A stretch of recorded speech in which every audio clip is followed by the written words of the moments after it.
এক কাপ ধোয়া ওঠা গরম চা আমাদের নিত্যদিনের সঙ্গী। প্রতিদিন সকালে এক কাপ গরম চা না পেলে যেন আমাদের দিনটা শুরুই হয় না। তো বন্ধুরা, আমরা তো সবাই চা খেয়ে থাকি, কিন্তু ভাজা চা আমরা কজন খেয়েছি? আজ আমি বানাতে চলেছি ভাজা চা। এই চাটা যদি তোমরা একবার খাও, সারা জীবন তোমাদের মুখে লেগে থাকবে। তো চলো বন্ধুরা, রেসিপিটা শুরু করছি। রেসিপিটা পারফেক্ট করার জন্য থাকছে অনেক টিপস অ্যান্ড ট্রিক। আচ্ছা, ড্রিম কিচেন উইথ ভিলেজ ফুডের নতুন একটা রেসিপিতে তোমাদের সবাইকে জানাই অনেক অনেক স্বাগত। আমার আজকের রেসিপি ভাজা চা। এই চাটা বানানোর জন্য প্রথমে আমি নিয়ে নিয়েছি কিছু স্পেশাল মশলা। তো এখানে দেখলে দুটো এলাচ আর 1 চামচ মৌরি আমি গুঁড়ো করে নিয়েছি, আর নিয়েছি আমি সামান্য একটু আদা, সেটাও থেতো করে নিচ্ছি।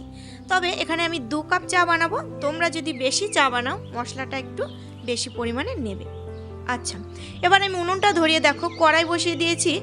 আর বন্ধুরা, কড়াইতে আমি চা বানাবো। তো দেখতেই পেলে আমি 2 চামচ চা এখানে দিয়ে দিয়েছি। চাটাকে এবার হালকা একটু 30 সেকেন্ডের মতো নেড়ে চেড়ে নেব। এবার এর মধ্যে দিয়ে দেব আমি 2 চামচ চিনি। চিনিটা তোমরা কম বেশি নিতে পারো, যদি মনে করো তোমরা একটু বেশি মিষ্টি খাবে তো একটু বেশি চিনি দিয়ে দেবে। এবার চিনির সাথে চাটাকে একটু ভাজা ভাজা করে নেব। দেখো চিনিটা প্রায় গলে গলে আসছে। তো এই পর্যায়ে আমি দিয়ে দেব মশলা, যে মশলাটা আমি গুঁড়ো করে নিয়েছি, মৌরি এবং এলাচ। তো এটা দিয়ে দিলাম, আর আদাটাও আমি দিয়ে দেব। এবার সমস্ত কিছু একসঙ্গে 1 মিনিট সময় নিয়ে হালকা আঁচে সব কিছু ভেজে নেব। চিনিটা দেখো পুরো ক্যারামেল হয়ে গেছে, গলে গেছে পুরো চিনিটা। এই পর্যায়ে দিয়ে দিলাম আমি দুধ।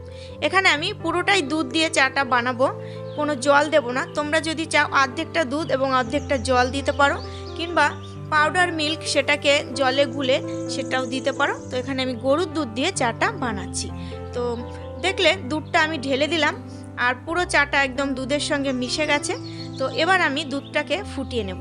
দেখো এইভাবে দুধটাকে আমি 3-4 বার করে এভাবে ফুটিয়ে নিতে হবে।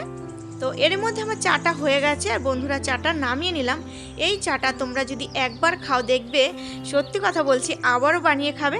রেসিপিটা কেমন লাগলো বন্ধুরা কমেন্ট করে জানিও, অবশ্যই একটা লাইক করে দিও। তো নতুন একটা রেসিপিতে নতুন একটা দিনে তোমাদের সাথে দেখা হচ্ছে। বাই।